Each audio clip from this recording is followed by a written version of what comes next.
كنحسب لي هكا قسما بالله عمري ما نترشح وعمري ما نكون في البلديه، لانه كتدخل الجحيم، كتدخل لواحد المدينه اللي عليك مسؤوليات كبيره، وكتدخل لواحد المدينه اللي خصك تعطي النتائج، كتدخل لواحد المدينه حنا ما كنقولوش الماضي ما كانش فيه العمل، كل ما يجي رئيس لانه شنو هو الرئيس ولا المجلس الجديد؟ هو واحد الطريقه واسلوب جديد للتعامل، وهذا الاسلوب جديد للتعامل ماشي ولا بالضروره يكون اسلوب مغاير، ولكن اسلوب جديد. وفوق ما كتجيب اسلوب جديد في كل دول العالم وفي كل الادارات الا وكتلاقي معارضه، وكتلاقي واحد اللوبي اللي ما كيبغيش تشتغل لانه توالف واحد النمط من الحياه، واحد النمط من الشعب. كذلك مدينه وجده مدينه صعيبه بزاف لانها مدينه شاسعه وكبيره، وباش تمكن انه تنظف المدينه كامله، وتمكن انك تصلح المدينه كامله، وتمكن انك تصاوب كل الطرق، وتمكن انك توفي كل المتطلبات ديال الساكنه، امر نقدر نقول لكم بانه مستحيل.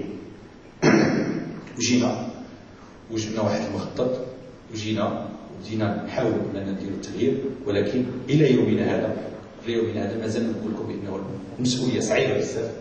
ولكن ما قلت في الجماعه اللي نقولها لكم انتم الغرب الوطنيين والمجتمع المدني، ان هذا الاثر راني فيها نهار اللي نشوف انه فعلا عندي اقتراحات وعندي واحد لافالور، عندي واحد القيمه مضافه لهذه المدينه. نهار اللي نكون غير سميتي رئيس ما ندير والو نقدر استقالتي ونمشي بحالتي، لانه المدينه ديال وجده اليوم باغيه العمل، باغيه الميدان، باغيه التغيير، باغيه الامور المواطنين يخرج يشوف فعلا كاين التغيير. واذا كنت انا قادر بمجموعه الناس اللي معايا على هذه المهمه غادي نستمر فيها، ما كنتش قادر ما غاديش نستمر. ماشي جينا فقط باش ناخذوا سميه رئيس ونبقاو 6 سنين سميه رئيس عجبنا الحال. اذا كانت فعلا هذه سميه رئيس توازي وتواكب واحد التغيير كاين في المدينه، واحد الحركيه، مرحبا كلنا غادي نديروا يد في يد باش نساعدوا في هذا التغيير. وكذلك بغيت منكم باش تعتبروا بانه الجماعه الحضريه ماشي هي جماعه ديال الرئيس ومكتب ديال المستشارين، الجماعه الحضريه اليوم بغينا نحلوا لها الافاق ديالها على المواطنين وعلى الساكنه، وباش تكون الجماعه الحضريه ديال الجميع، ديال المواطنين، ديال الوداديات، ديال الجمعيات. مع الاسف بدينا في الاول كنستقبلوا المواطنين، ولكن دائما الهاجس ديال المشاكل الشخصيه كيطغى في الاستقبالات ديال المواطنين. كان بودنا اننا نستقبلوا المواطنين كل اسبوع ونحلوا مشاكل ديال الاحياء، ولكن في ال7 شهور الاولى بديت كندير الاستقبالات 90% ديال الاستقبالات هما مشاكل شخصيه ومشاكل مستعصيه، وكنخرج كل نهار الثلاث وانا قبلتي 100 واحد كيقول ما دار لي والو الله ينعل والدي، لانه ما يمكنلكش تعطي حانوت، ما يمكنلكش تعطي رخصه، ما يمكنلكش تعطي انتقال، ما يمكنلكش توظف، ما يمكن هادشي. كان بغينا نكذبوا واخا ان شاء الله يكون خير، ولكن ما بغيناش نديروا الكذب على المواطنين، حاولنا اننا نصارحوهم، ولكن في كل نهار ثلاث كنخرج 170 واحد ما فرحاناش بالعمل ديالي لانه ما قدرت لهمش ما وفيت لهمش الغرض، وبالتالي صعاب باش تستمر في واحد الوضع بحال هذا. غيرت النمط، ولينا كنستقبل الوداديات والجمعيات خلال الاسبوع كله، غيرت هذاك التخصيص ديال اليوم لانه فيه فقط المشاكل الشخصيه والمشاكل الشخصيه. مع الاسف كان بودنا حنا موجودين في المدينه الا لهذا الغرض، ولكن صعيب باش توفي كل طلبات ديال المواطنين، خصوصا ملي تكون طلبات شخصيه. توجد خصوص الاهتمام ديال صاحب الجلاله، خصوص الاهتمامات ديال الحكومه، خصوص الاهتمامات ديال كل المسؤولين لا محليين ولا مركزيين، وبالتالي خص لا من الجماعه ولا من الادارات ولا من المجتمع المدني الكل يساهم باش هذه المدينه ديال وجده فعلا تكون مدينه نموذجيه، خصوصا واننا جينا على الحدود المغربيه الجزائريه، خصوصا انه هذه الحدود اليوم اذا كانت مغلقه فهي مغلقه لانه الحكام في الجزائر ارادوا ان تكون مغلقه، ولكن التاريخ لن يبقى دائما على هذا الحال.